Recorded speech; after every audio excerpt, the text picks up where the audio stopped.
सिख धर्म में केशों की कितनी महत्ता है, यह हम भाई तारू सिंह जी के जीवन से जान सकते हैं, जिन्होंने 25 साल की उम्र में मुगलों द्वारा दी गई केशों को कटवाने की सजा न कबूल की, बल्कि अपनी खोपड़ी उतरवाना बेहतर समझा और अपने धर्म पर कायम रहते हुए शहीद हो गए। इसके साथ हम आपको यह भी बताएंगे कि जिस जकरिया खान ने भाई तारू सिंह का इतनी क्रूरता से कत्ल किया, अंत में उसका क्या हश्र हुआ। भाई तारू सिंह की शहीदी के एक एक पल को विस्तार से सुनने के लिए इस वीडियो को पूरा देखें। भाई तारू सिंह का जन्म अमृतसर के गांव पोला में सन 1720 में पिता जोत सिंह और माता धर्मकौर के घर में हुआ। पिता जोत सिंह गुरु गोबिंद सिंह जी की फौज में शामिल थे, जो मुकत्सर के युद्ध में शहीद हुए। कहते हैं पिता की शहादत के बाद उनका पालन पोषण उनकी माता ने ही किया। उनकी एक छोटी बहन तारो कौर थी। भाई तारू सिंह को माता बड़े प्यार से गुरबानी सिखाया करते। इस प्रकार वे बड़े होकर हर रोज 21 बार जपजी साहिब का पाठ करके ही भोजन ग्रहण करते। वे घर का गुजारा करने के लिए अपने छोटे से खेत में मक्के उगाया करते थे। उनकी माता अपने बच्चों को सिमरन के साथ साथ दीन दुखियों की सेवा करना भी सिखाया करते। कहते हैं वे ऐसा दौर था जब मुगलों ने पूरे देश में कहर बरसाया हुआ था। उनका मकसद सभी को मुसलमान बनाना था, ताकि वे इस्लामिक शक्ति बढ़ाकर पूरे भारत पर अपना राज कायम कर सके। सिख कौम मुगलों की ऐसी नीतियों के बिल्कुल खिलाफ थी, इसलिए मुगल उनसे विशेष रूप से नफरत करते थे। लाहौर के गवर्नर जकरिया खान ने यह ऐलान कर दिया कि जो भी सिखों की मदद करेगा उनका कत्ल कर दिया जाएगा, और जो कोई सिख का सिर काट कर लाएगा उसे इनाम दिया जाएगा। ऐसा फरमान सुनकर सिखों के लिए वहां रहना कठिन हो गया, इसलिए वे शहरों को छोड़कर जंगलों में रहने के लिए मजबूर हो गए, ताकि वे अपनी बहन बेटियों की आबरू की रक्षा कर सके। जंगलों में रहकर मुगलों के खिलाफ वे रणनीति तैयार करने लगे। जब भाई तारू सिंह को पता चला कि हमारे सिख भाई मुगलों के जुल्मों से बचने के लिए अपने घर बार छोड़कर जंगलों में रह रहे हैं, पेड़ों के पत्ते खाकर अपना जीवन निर्वाह कर रहे हैं, तो वे अत्यंत दुखी हो गए, क्योंकि उनका स्वभाव मिल बांट कर खाने वाला और जरूरतमंदों की सहायता करने वाला था। इसीलिए वे रोज रात को उन सिखों के लिए अपनी बहन के साथ लंगर पहुंचाने लगे। वे दोनों बहन भाई अपनी जान हथेली पर रखकर सिखों के लिए कपड़े, कंबल और जरूरत की वस्तुएं देकर उनकी सेवा करके बहुत खुश होते। उनके गांव के हिंदू मुस्लिम सभी लोग भाई तारू सिंह को एक फरिश्ता मानते थे, इसलिए वे उनका बहुत सम्मान किया करते और हर प्रकार की उनकी सहायता भी करते। कहा जाता है कि मुगलों की मनमानियां तब दिन ब दिन बढ़ने लगी। वे अपने स्वार्थ के लिए किसी की भी बहू बेटियों को जबरन उठा कर ले जाया करते। उन्हीं दिनों एक रहीम बख्श नाम का मछुआरा था, जिसकी पुत्री सलमा को भी मुगल रातों रात उठा कर ले गए। रहीम बख्श ने दुखी होकर हर जगह फरियाद की, अपनी बेटी की बहुत तलाश की, पर किसी ने भी उसकी मदद न की। एक दिन उसकी मुलाकात भाई तारू सिंह से हुई। रहीम से जब सारी बात भाई तारू सिंह को पता चली, तो उन्होंने रहीम को विश्वास दिलाया कि आप फिक्र ना करें, जल्दी ही आपकी बेटी आपके घर सही सलामत पहुंच जाएगी। कहा जाता है जब भी किसी को कोई मुश्किल होती तो वे भाई तारू सिंह के पास आया करते, क्योंकि भाई तारू सिंह बहुत ही निडर सिख थे। वे दीन दुखियों की सेवा के लिए हर पल तैयार रहते। तब उन्होंने अपने सिखों की मदद से मुगलों के चंगुल से बड़ी बहादुरी के साथ रहीम की बेटी को मुक्त करवा दिया। साथ ही ढेरों मुगलों को तब उन्होंने मौत के घाट उतार दिया। ये खबर जब जकरिया खान के कानों में पहुंची तो वह आग बबूला हो उठा। इतिहास में दर्ज है कि भाई तारू सिंह के गांव में एक हर भगत निरंजनिया नाम का व्यक्ति रहता था, जो भाई तारू सिंह का बड़ा विरोधी था। वह जकरिया खान का चमचा था। उसने जकरिया खान के पास जाकर चुगली कर दी कि आपके हुक्म की पालना नहीं हो रही। अभी भी एक ऐसा सिख है जो रात के अंधेरे में छुप छुप कर सिखों को भोजन पहुंचाता है और उनकी हर तरह से मदद भी करता है। जकरिया खान ने निरंजनिया से बड़ी हैरानी से पूछा कि सिख अपना गुजारा अब कैसे करते हैं? मैंने तो उन्हें सभी व्यवसायों से वंचित किया हुआ है। वे खेती भी नहीं कर सकते, ना कोई व्यापार, ना कोई रोजगार करने की उन्हें इजाजत है। वे भूख से मरते क्यों नहीं? तब निरंजनिया बोला, इस दुनिया में केवल अकेली सिख कौम ही ऐसी है जो तब तक नहीं खाती जब तक वे दूसरों को ना खिला दे। उसने जकरिया को भड़काते हुए कहा कि तारू सिंह आपको खत्म करने की योजना बना रहा है और रहीम की बेटी को रिहा करने वाला और ढेरों मुगल फौजी मारने वाला भी वही तारू सिंह है। इन बातों को सुनकर जकरिया खां तब आग बबूला हो गया। तारू सिंह को फौरन गिरफ्तार करने का फरमान जारी कर दिया। कहते हैं कि कुछ समय बाद सिपाही तारू सिंह के घर जा पहुंचे। उन्हें देखकर सारा गांव इकट्ठा हो गया। जकरिया के सिपाही भाई तारू सिंह के बारे में पूछने लगे। उनकी माता ने बताया कि तारू सिंह घर पर नहीं है। माता ने उन्हें बड़े प्यार से लंगर पानी छकने के लिए कहा, पर सिपाहियों ने कहा, माता हम यहाँ तेरे बच्चों को गिरफ्तार करने आए हैं क्योंकि ये दोनों बागी सिखों को भोजन खिलाया करते हैं। इतने समय में भाई तारू सिंह भी घर आ पहुंचे। मुगलों ने दोनों बहन भाइयों को तब गिरफ्तार कर लिया, पर गांव वाले यह देखकर भड़क गए। उनकी गिरफ्तारी का जोरदार विरोध करने लगे क्योंकि वे तारू सिंह को रूहानियत का फरिश्ता मानते थे। पर तारू सिंह ने गांव वालों को समझाया कि हमें रब की रजा में रहना चाहिए। किसी किस्म की विघन डालने से मैं झूठा कहलाऊंगा, जबकि मैं सत्य के रास्ते पर चल रहा हूँ। गांव वाले चुप हो गए, पर उन्होंने सिपाहियों से कहा कि तारो कौर सारे गांव की बेटी है, तुम इसे नहीं ले जा सकते। कहते हैं तब वो गिने चुने सिपाही उन ढेरों लोगों के बीच तारो कौर को ले जाने की हिम्मत ना कर सके। कहते हैं उन्होंने तारो कौर को तब छोड़ दिया। जब तारू सिंह को पुलिस ले जाने लगी तो माता ने बड़े प्यार से अपने पुत्र के सिर पर हाथ फेरते हुए कहा, मेरे बच्चे, मैंने तेरे केशों को मक्खन लगाकर संवारा है। तू शहीद हो जाना, पर सिक्के पर दाग ना लगने देना। भाई तारू सिंह की माता अपने पति की शहादत देखने के बाद भी घबराए नहीं, बल्कि उन्होंने हमेशा धर्म में दृढ़ रहने की ही शिक्षा दी। कहते हैं उस समय बहन तारो अपने भाई के गले लगकर बोली, भाई तू इस दुनिया से रुखसत होते समय घबराना ना। इस चूल्हे पर उन सिखों के लिए सदा लंगर बनता रहेगा, कभी रुकेगा नहीं। कहा जाता है कि नवाब के सिपाही भाई तारू सिंह को लाहौर की जेल में 1 महीने तक क्रूर यातना देते रहे।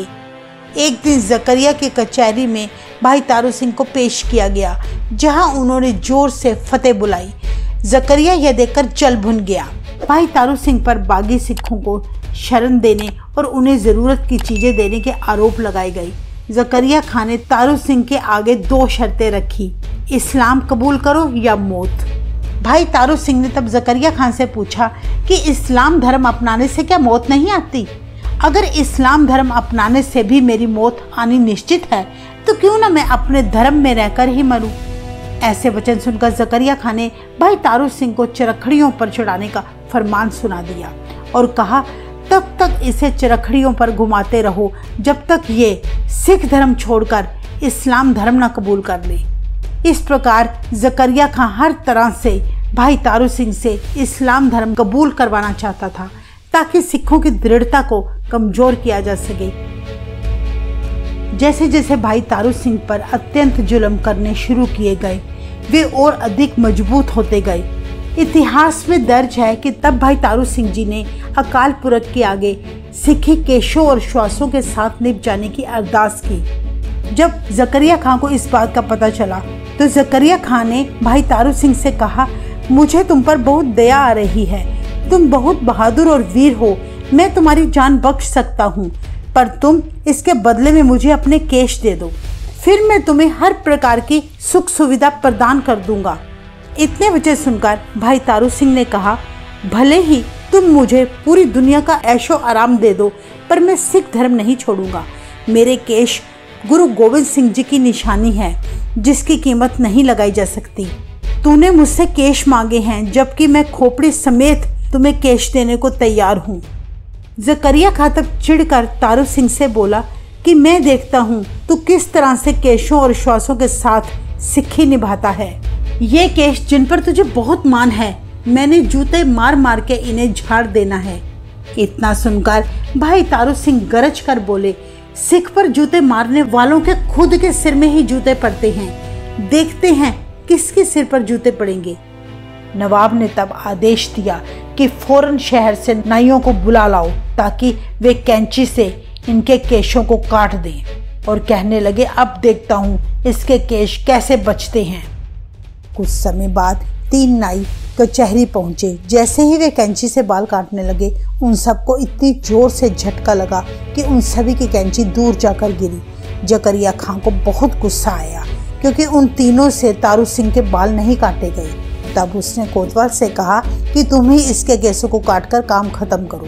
कहते हैं कोतवाल ने भी बहुत कोशिश की, लेकिन वह कैंची से तारू सिंह का एक भी बाल ना काट सका। वाहिगुरु की कृपा से कैंची बालों पर चलती ही नहीं थी। यह दृश्य देखकर वहां मौजूद सभी लोग समझ गए कि तारू सिंह तो कोई खुदा का बंदा है। जकरिया खां की अकल पर तो पर्दा पड़ा हुआ था। उसने शहर के फिर मोचियों को बुलाया और हुक्म दिया कि तारू सिंह की खोपड़ी रंबी मारकर उतार दी जाए। यह सुनकर मोची कांपने लगे, परंतु नवाब के आदेश की पालना करना भी उनकी मजबूरी था, नहीं तो वे उन्हें मार देता। कहते हैं तब उन जालिमों ने तारू सिंह के दोनों हाथ पीछे की तरफ बांध दिए ताकि वह खोपड़ी उतारते समय हिल ना सके। तब नवाब ने तारू सिंह को फिर मनाने की कोशिश की कि अभी भी समय है, तो मुसलमान बन जा, हम तुझे माफ कर देंगे। पर तारू सिंह जी टस से मस न हुए। कहते हैं तब सारा लाहौर कोतवाली के पास इकट्ठा हो गया। तब जालिमों ने अपने जुल्म ढाने शुरू कर दिए। मोची ने अपनी रंबी के साथ देखते ही देखते तारू सिंह जी की खोपड़ी उतार दी। भाई तारू सिंह जी इतनी दर्दनाक स्थिति में भी बिल्कुल मौन बैठे थे। उनका ध्यान तो केवल प्रभु में जुड़ चुका था।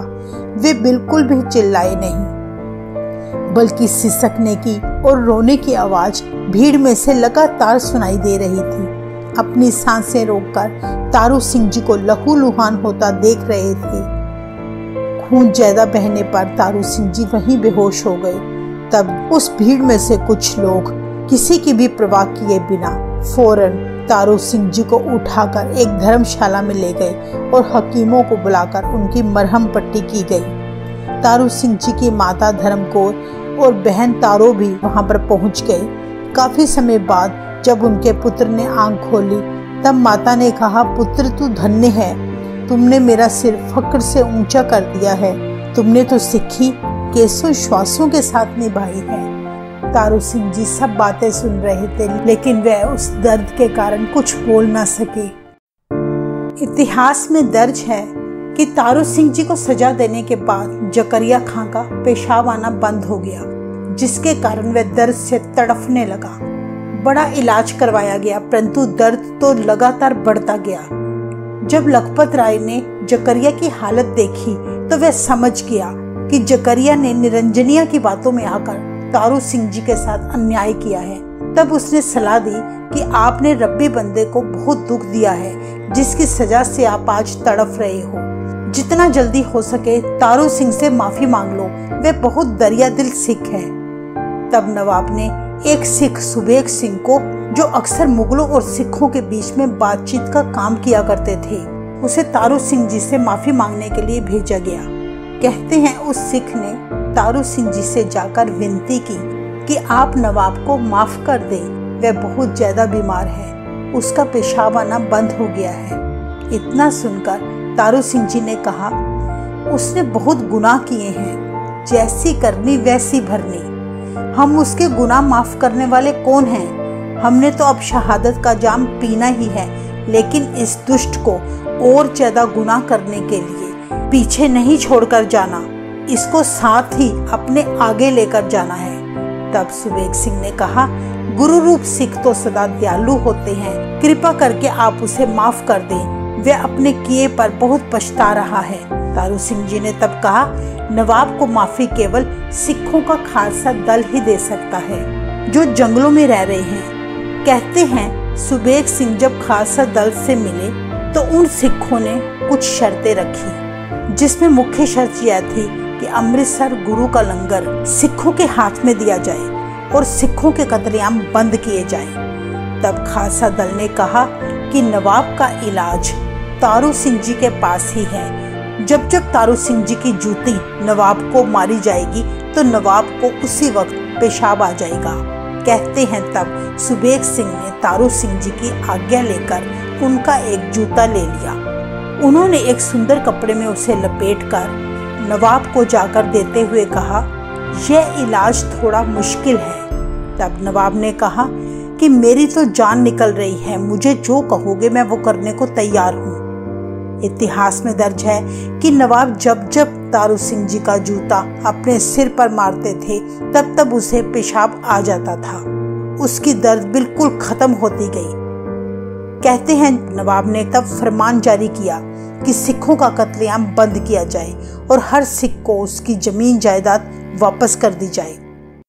अगले दिन तारू सिंह जी को जब खबर मिली कि नवाब की मृत्यु हो गई है तब तारू सिंह जी ने जोर से फतेह बुलाई और कहा, हमने नवाब से वादा किया था कि हमसे पहले उसकी मौत निश्चित है, इसलिए अब हम भी दुनिया से जा रहे हैं। यह कहकर भाई तारू सिंह जी सदा की नींद सो गए।